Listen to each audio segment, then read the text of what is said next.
Papa Stour's very unique in its geology and its geography, but I suppose because Shetland has other remote rural communities, we spent generations being sort of an afterthought at the back end of nowhere. Many people are incredibly fortunate in the UK to live in a location where they do have good connectivity and they can be sure that that connectivity is there for them in an emergency. In an incredibly beautiful location like Papa Stour, people don't have the same guarantees, and that's why we're seeking to improve the connectivity here today. Papa Stour was a traditionally crofting community. We had a bit of the fishing industry as well, but I suppose as technology advanced, people moved away because they were able to. You need the infrastructure here to attract people, and I suppose connectivity is a huge part of that because it's a basic need for especially young people nowadays. Unlike traditional satellite dishes where you need one dish on each house, here you can aggregate a number of households through one terminal. And that, working with our local internet service provider like Clarus, enables effectively community broadband. So there's basically three reasons why we chose Papa Stour. First of all, it's an incredibly remote location. It's one of the most challenging places to reach in the UK. The second reason is because we are a long way north and we're testing the capabilities of the technologies at this parallel of the Earth. And then the third reason is that there is a community here already.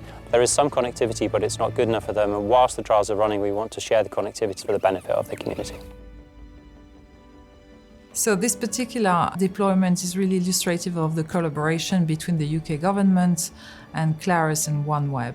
Clarus is the embodiment of the UK innovation spirit, small company, lot of initiatives, and very competent in what they are doing. We need the umbrella of the UK government and the Digital Divide initiative to make those things happen. We don't believe in one size fits all.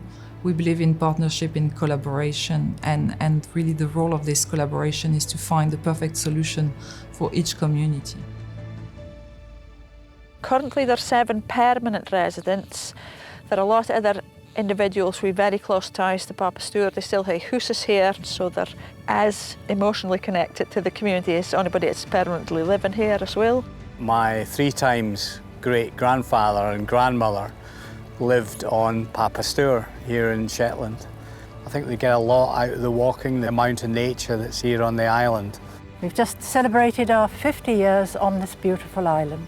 We've come through the eras in a way. We arrived without running water, without electricity, that it is a wonderful place to bring up a family.